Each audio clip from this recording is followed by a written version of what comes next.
Hi, everyone. We are on another episode of Virtual Tourism Podcast. I'm Itamar from Jerusalem, and today we have our guest from Costa Rica, Alejandro, and we're on a quest to meet great guides from all over the world that deal with virtual tourism. As soon enough, we'll have entrepreneurs and other people that are not guides per se, that will share their thoughts and interest in the virtual tourism industry. And but today we are visiting Costa Rica with our friend Alejandro. So Alejandro, welcome to the podcast.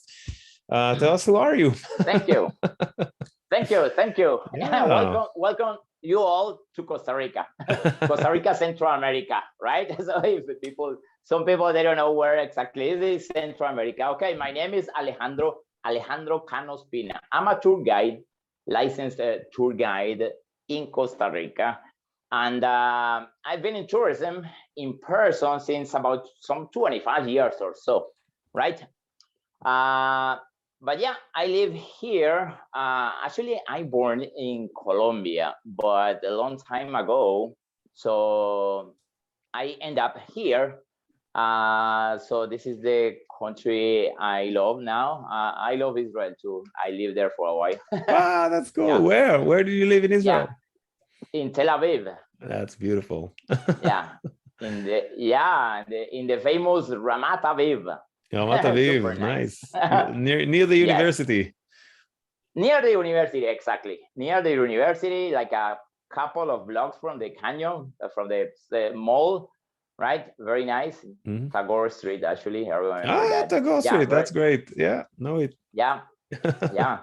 Very nice. So, but yeah, I'm here now, and again, welcome to Costa Rica. And so I'm in the virtuality since some 3 months after the pandemic began here. Yeah. Summer of So 2020. yeah, exactly. Well, here it was, everything collapsed about March 2020 here, right? So because it was from time to time in Costa Rica, they close everything in about February or March. For me, everything ended up at the middle of March. They Mhm. closed the borders and everything. And soon after, I enter, and thanks God that I had the opportunity to enter to this new world of virtuality. So I'm very happy. I'm very happy doing this. My plan is to continue doing this. So I don't want to go back actually to the in person, right? Wow. So actually, I already reject tours in person already here. Yes, I love to be with people. Of course, I'm missing that, but I'm very happy with this because now I got to the point that I feel that I am with my clients, with my travelers, right at my side, even if they are not here in person. But for me, they are. So it's what I feel. It's a personal feeling, and so my plan is to continue in this, right, forever, or at least until I die, right? Or until the Messiah comes, whatever comes first. Yeah, yeah, exactly. No, By the this way, is I'm drinking coffee, by the way, because this is a coffee country, and I'm kind of addicted to coffee. So you will see me with coffee everywhere, you even drink the in Turkish tours. coffee because you came from Israel. You lived in Israel for a while, so you. Yeah, but I have another way to prepare coffee. It's not exactly the same that I used to in Israel. I love that one too, but actually in my tours I prepare coffee in most of them, right? Unless the tour is by the beach or something. Yeah. But I prepare coffee in front of my viewers normally. I bring the hot water, I do the whole thing in front of people, and I drink it Roasting. because I like to drink. Yes. So well, no, I have it, the ground coffee, the hot water, the bags, and the holder and everything. It's like a drip coffee. So normally I prepare it during my tours, and I Beautiful. teach people how to do it. Yes, but today I'm at home. I'm drinking here. Yeah, you know, what you said is quite radical. I think many guides would say, yeah, we missed the in-person tours. We definitely want to go back to in-person tours. And on addition to that, if we have time or if we have enough demand, then we'll do the virtual tours. I mean, with you, it's quite the opposite. You're saying, no, no, I'm rejecting in-person tours in the favor of virtual tours. And I think that it took me about a month or so to get to the feeling that you're just suggesting, that you're just pointing it out, that you really feel your travelers by your side, although it's in the virtual world. So maybe elaborate more about that, because I think many of our listeners were not really, don't really understand how a traveler over the phone or through the computer can give you the same feeling and the same amount of feedback as a person that is right next to you. Yeah, well, one thing that I don't know, many people they are confused is that they always say, okay, but virtual is not the same that in person. Of course, it's not the same. We are not selling the same thing. And in the point that you try to compare, so now is wrong. Then is wrong because you cannot compare apples with oranges, right? So even if it's tourism, when someone says, oh, but a virtual tour is not the same that in person. Yes, it's not the same. I'm not selling in person, right? I'm selling virtual. So they go by Separate different ways. trails, right? Different ways. So we cannot compare that. So I cannot say, okay, in person is not the same that in virtual. Of course, it's not the same. Of course, right? Because one thing is a vegetable and the other thing is a fruit. So I cannot make a compare. And what we try to sell, or what I'm trying, or you and me and many others, so we are trying to sell is virtual. Another thing, another completely different experience. So you cannot say, okay, but you are not walking here. You know, you don't get wet if it's rain. Yes, I'm not selling that experience at all. So we shouldn't compare those in the same path, right? So Yeah. that's the thing. It's not the same, of course. It's not the same. I'm not selling that. I'm not selling in person. How do you get the intimacy? How do you get the you know, the feeling of the crowd, the feeling of the travelers by you, by your side? Well, it's a mental thing in myself, but also in people. You have to encourage people to be in the driver's seat of your tour, right? In the moment that people ask you, okay, can you stop there because I'm going to the kitchen and bring another drink or whatever, and you stop, so people they feel that they are here, right?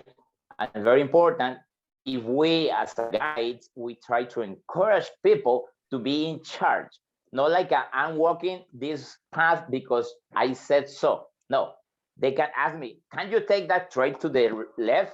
Yes, sir, we do. Or we cannot because we have snakes. Or we, because most of my tours are in the forest, in national Yeah. parks, right? Yeah. So, but even in cities, can you go and ask that lady what she's doing there? And things like that, right? So when people gets into that, so they can feel like they are not watching a movie or a video. So happened to me many times that people they are not into it. They are enjoying maybe, but quiet. They don't ask you for anything. They don't ask you to go back, to go to the left or to the right, or things like that, or to return. So when people do that, so they feel like they are here, and also you as a guide, you feel that the people is with you. So you are not just walking with a camera. Yeah, you have because that's the different thing. interactivity and feedback.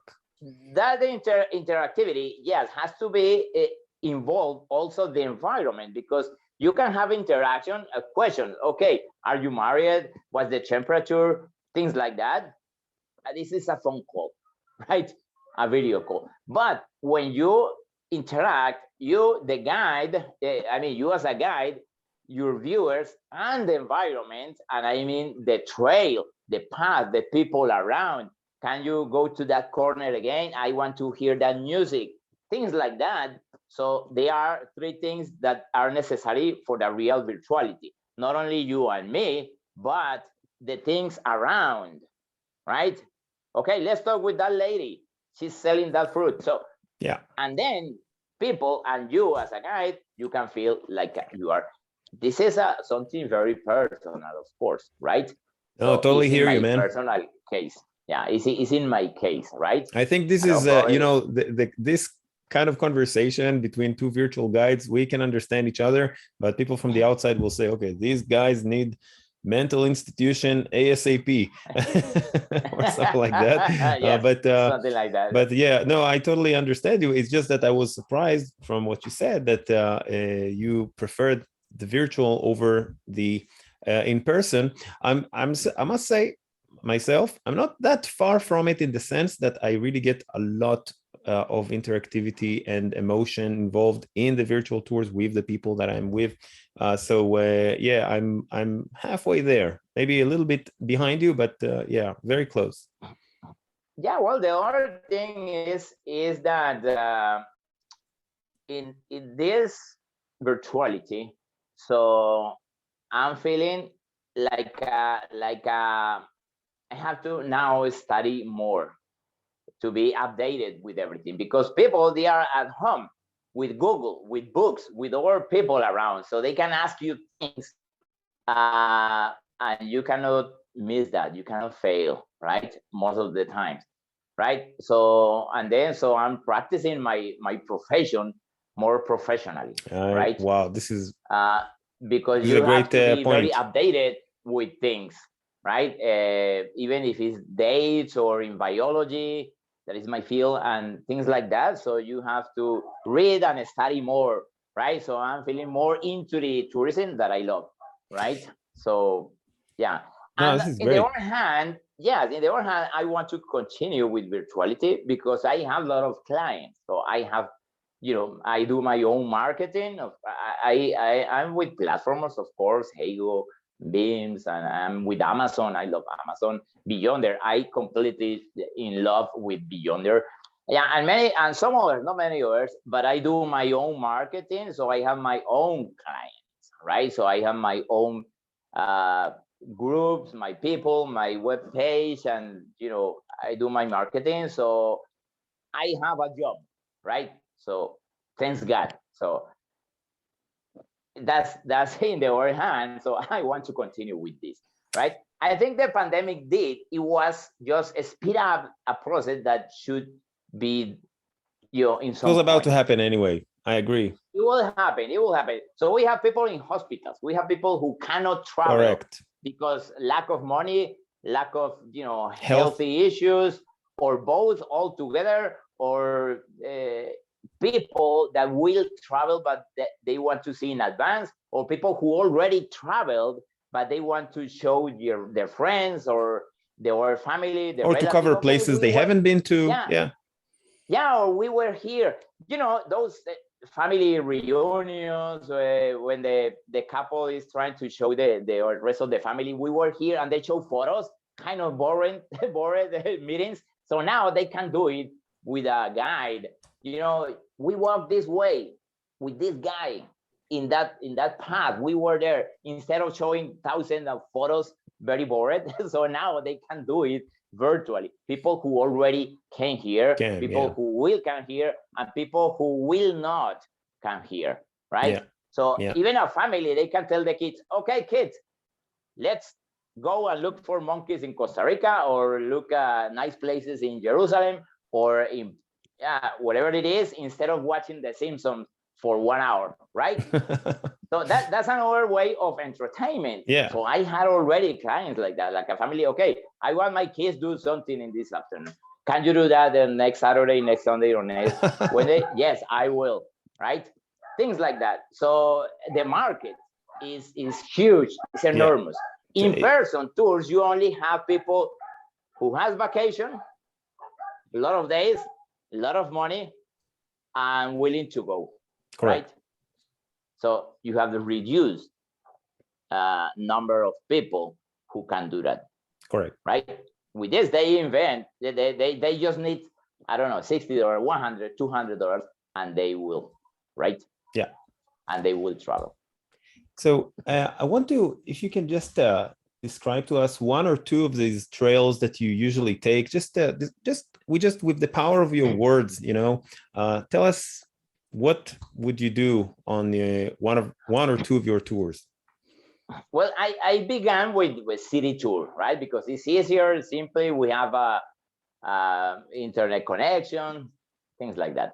Mm-hmm. But because what I do is a naturalism, so my background is in chemistry, biology, and those things. So, and I try to always, when it was in person, to incorporate that knowledge, right, into my tours. So I said, okay, I will do it also in virtual tours. So I go to national parks, like a volcano, for example. So I go to the entrance, I start to walk to the viewpoint. On the way, I show plants, animals, monkeys, snakes, and we talk about the geology. I show the people the rocks and the active volcano. Also, I go to the national parks by the beach. So also we look for animals, right? Plants, describe what is inside a plant, how you can use it, medicinal properties, what is poison, what is not, what is toxic, the views, right? Also the views is involved, but the primarily things is the data. They tell people about things, not only, oh, this is a tree. Oh yeah, that's it. No, but what? Yeah, they knew already that was They knew a it's tree, a tree, right? They knew, right? Oh, look, this is a stadium. Yeah, we know. Yeah, so but so what about that, right? do you Yeah, have but it's nature, is national parks, basically. I want to ask you two things about it. First of all, did you have universities booking virtual tours with you for the purpose of learning, about your inhabitat, the inhabitat in Costa Rica, different parts of it? Not yet, not Not yet, but I am doing marketing with that, with the schools and universities and things like that. I still not receiving any feedback Okay. about that, but it will. So I have clients in the senior citizens, especially my clients are in the United States. Yeah. Libraries, the libraries in the United States. So it is my major clients. Nice. So yes, yeah. And for institutions here in Costa Rica, I did a few times also for senior citizens and programs from the government, right? Yeah. Also, so I did, and many, and also corporate and things like that. But yeah, the school and universities, it will. I also want to ask you, the other question I wanted to ask you is because of, you mentioned the signal issues, when in the city, it's one thing, but out in the wilderness, totally different thing. Do you pre-record materials, take a lot of pictures and create presentations in order to broadcast from your home? Is that something that you do? No, I never do that. Only on location. You're always on the location. Alive. Yes, I have to travel the day before or even 2 days before, depending how far. So I go. Yes, I go places and I stay. I pay the hotel and things like that. Everything alive. What I do is a PowerPoint to show in 1 minute. No, I'm just asking. Okay, this is the place. Yes, but not pre-recorded, right? I know at the very beginning of virtuality, there was a lot of people selling those things. So I went to several of those with a live guide, but they recorded 2 years or 5 years ago. Who knows? Yes, but no, this is nice and everything, but no, I do it only alive. When I have issues with internet, so I try the places that I offer, I went already, right? So I know that will be kind of fine connection, even if it's not perfect. So I don't offer places with no internet because I went already to several places and I know, at least in this country, where I can go and offer and which one not, right? In the worst case scenario, so I had several times, problems, issues with internet, right? But depending how you manage your tour, will be interesting for people, right? Yeah. Because in my case, the core of my tours are not necessarily the landscape or the beautiness of the place. It comes extra, of course, because people will see the beach and the beautiful valley and things like that, right? Or mountains, but is the information you receive, how you interact with your viewers during the way. So the pixelation or the connectivity is secondary. Yeah, unless exactly. it's too bad, so I cancel and that's it. Yeah. I had to cancel a couple of times, right? But I replace. Right. Nice. And next thing I will do is when I have completely very bad connectivity, is to have a backup tour. For example, I could say, okay, Itamar, I have this tour this day, certain time. I know that place has problems from time to time with internet. So if something goes wrong, can you cover me? And I tell the clients, of course, in 2 or 3 weeks in advance, because they hire me like a 1 or 2 months sometimes in advance. So, okay, this is what it's going to be. So if something happened, so another person in Israel or somewhere will give you the tour, so you can receive that. Yeah. Right. No, I so totally understand. and this is my next move. Of course, I pay you that, right? Yeah. No, I understand. right? But you have a backup plan and in case of problems. Yeah, the backup. Yeah, another tour somewhere else has to consider the time. So just explain to me, because it seems like you see the future with virtual tourism, and that's what you're fully invested in. In these last 2 years that you're doing it, a little more than 2 years almost, what were like the main challenges you faced, the main obstacles and challenges you faced in the process of transitioning? Like you've been in tourism for 25 years, so this was probably the most extreme transition you had to do, I guess, during your career. Oh yeah, it has been difficult, right? Has been difficult. As I always say, nothing is easy. If not, everyone could do things around in the world. So nothing is easy in life, right? And this is not the exception. No, correct. So yeah, first I had the problem with the how to do this, right? The gimbal. I didn't know what was a gimbal. Gimbal.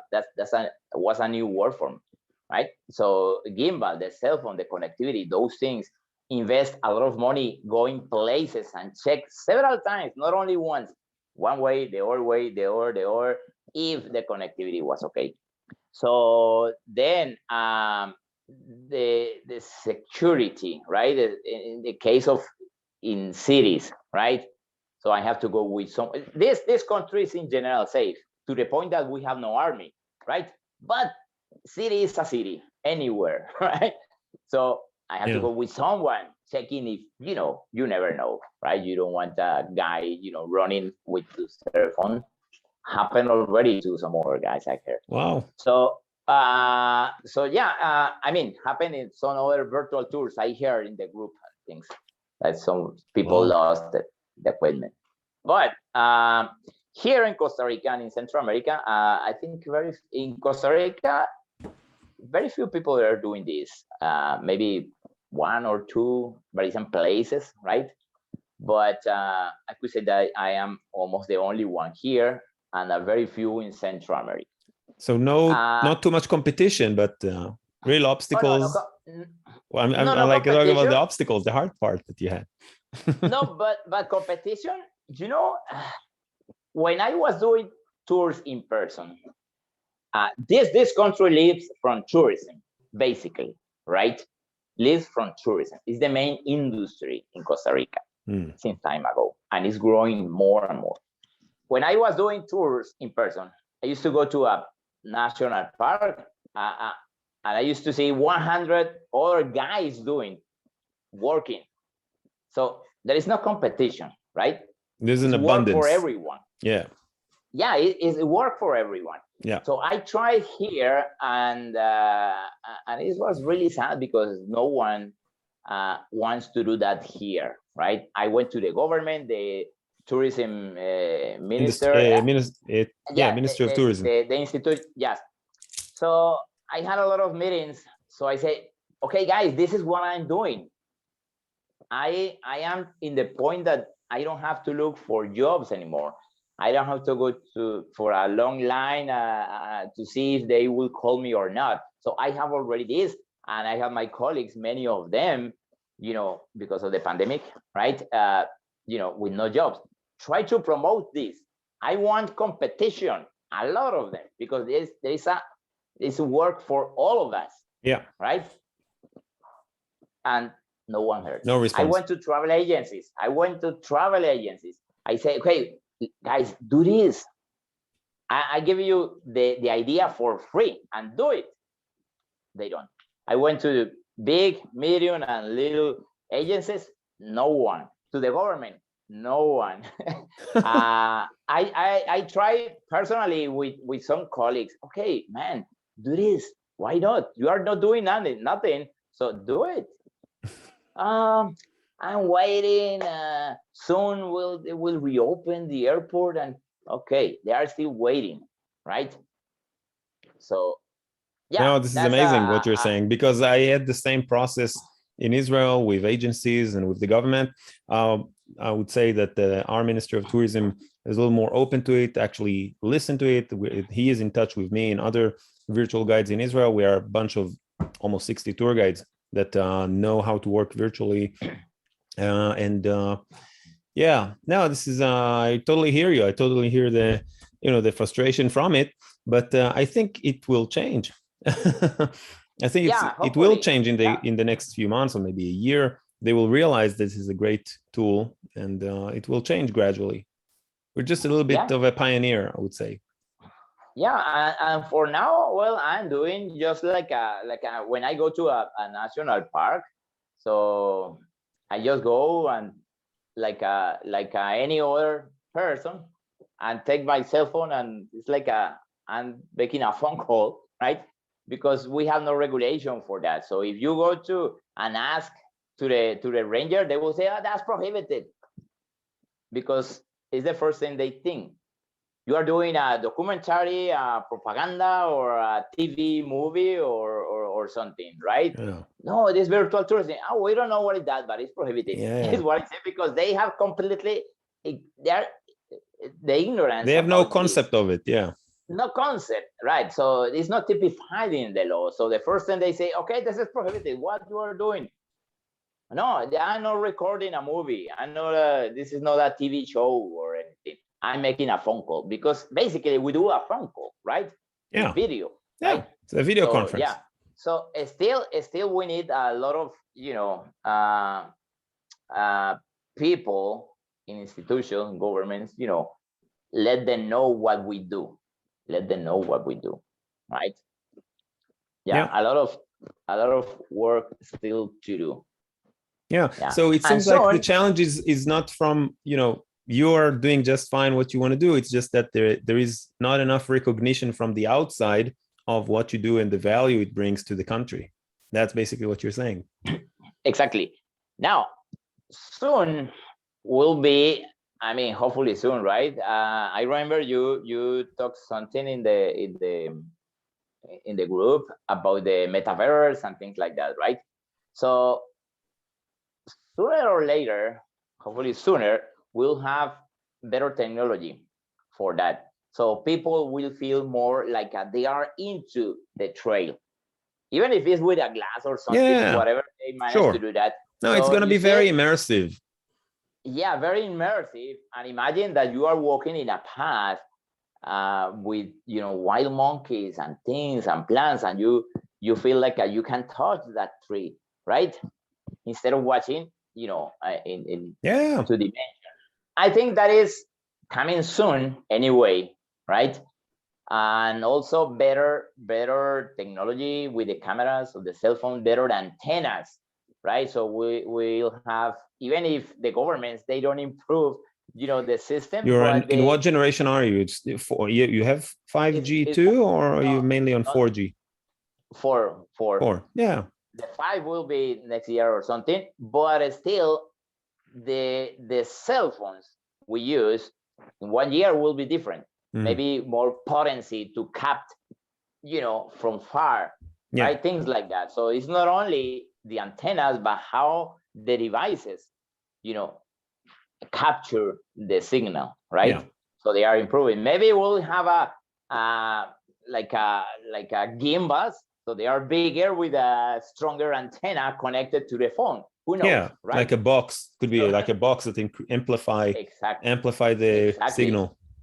Or a real booster that really works, not like the one they offer right now, but the real booster that you have it in your pocket and you capped, from a signal from far, or things like that. So anyway, whatever happened, it will be better and better in technology, right? Yeah, Better you can view, assume better that. feeling. Yes, yes, less pixelations and things like that. So more people will yeah. No, it's interesting that you point out the metaverse. This is something that I'm trying to understand better in the last few months, and I must say that I think that we as guides have a lot to say about that in the terms of the content in metaverse, because I'm from being a little bit aware of what's on metaverse. People like us that familiar with the content and know how to create the right experience for the traveler will be needed at that point in the design, in the content development of that stage. And we'll have the tech people, whoever program it, whoever design it, they will be sitting side by side, designing this world that people could visit. And yeah, so we came a long way, Alejandro, from just wandering around with our explanations in different places to the metaverse. Yes, I totally see that happening. It's a matter of time. It's going to happen. Actually, yes, they are doing already some things. I was exploring actually last night in Facebook, right? Deep in their pages, what was the plan and the devices and many other things. So that is going to happen, and really soon, right? Really soon. So that will be a jump for virtual tour guides, right? Yeah. This will But be just another opportunity for us. Yeah. Another opportunity, and huge, right? Because it's different to see in 2D, like in that different or real 3D, right? Yeah. But if it's something that I can, recommend to many guides, is like because I know that some people, they are very disappointed because they have very few tips, few people getting to the tours and things. So try to get clients, paid tours, right? That is possible. I did. So, and many others did, right? So don't rely only in tipping, right? But try to look for real for the paying customer. Pay. Yeah. Yeah, paying customer, right? And charge what you have to charge, right? So don't put like a too low or too high, right? Get to know how to put the right price for what you sell, right? Yep. So then we will have a standard, right? So, but the clients are well, it's a standard different from each country, but yeah, I agree. Yeah, but you put the price according of what you give, right? This is the key of putting prices. It's not like my cost. I want to, because I go to every Friday to drink beers and I spend a lot of money, so I need a lot of money. So no, that's not the way you pay. You put the prices. You put the prices because you give that. So if you charge $100 for a tour, it's because the client will receive $100 in the service you provide, right? Yeah. If you charge 250 for tours, so you have to give that to the client. No, it's because I need that to pay the rent. No, it doesn't matter. of course you have some expenses, but you put the price of what you give. So try to do a lot, and then you can charge you what is honest for both sides, right? Yeah, what is fair? Yeah, And yeah, what is fair, and the clients are there. So the virtual guys, they have the whole world to offer exactly. this. I always Just get say it. to my Go get it. I say to my Israeli colleagues, until 2019, we had 4.5 million visitors a year. Now we're talking about hundreds of millions of people around the world that we can speak English. In my case, yeah, in your case, Spanish too. But it's all these people are your potential client. You just have to reach out to them with the right messaging. People are interested in things, interested in content. Yeah, exactly. And if you want clients in, I don't know, from Germany, and you don't speak German, so bring someone to translate and do it. That's it. Mm-hmm. It will cost maybe a little more, okay, but you have the client already. So try to move. The idea is not to stop. Keep walking like that drink. Keep walking like the whiskey. Keep walking. Keep looking for clients, because they are there. They are just waiting for a tour guide, for a virtual tour guide to offer. Yeah. Companies, incentive for many people. They are just waiting. That's it. That's beautiful. That's cool. First of all, thank you for your time. Do you have any other thing that you want to share with us before we conclude this interview? Oh no, that thank you very much, because I know you do a lot of things, to keep the group together and to grow this whole field. So thank you very much, Itamar. Yeah, welcome. Thank you very much. It's really my honor to know all of you, and each one is more surprising and insightful than the other. And it's just we have this podcast in order that everyone can hear the thoughts of their colleagues, and the world can hear the thoughts of the people in the industry and where it's going. And I hope that people would find this inspiring. So and again, soon in the future, soon in the future, I want to offer not only my tours here. I want to also incorporate other tours with other guides, and I can sell it to my clients. Not only what I do here, but in some more places. Like, okay, listen, you did already all my tours, but what about some more tours? You want to try this country, this destination. Right. This destination, right? You deal with me, and I provide you the tour. I have a friend in Israel. I have a friend in this countries. Exactly. We have this group exactly for this purpose. Exactly. So it's my plan to, offer some more exotic countries. I already have a couple here and there, right? And I also want to include that to my clientele that is growing little by little, right? So in some point, I will talk with some, to see if they can do tours too for me, right? No, this is great. So I want to thank you again, Alejandro, for your time and your insights and thoughts, and mainly your passion to the virtual world and the virtual tourism experience that you conveyed for probably tens of thousands of people already by now, and maybe even more. And let's grow together. What can I say? So with that, we'll say goodbye to you in Costa Rica. I hope you guys enjoyed this one, and wait for our next episode on the Virtual Tourism Podcast. Thanks a lot. Thank you. Bye.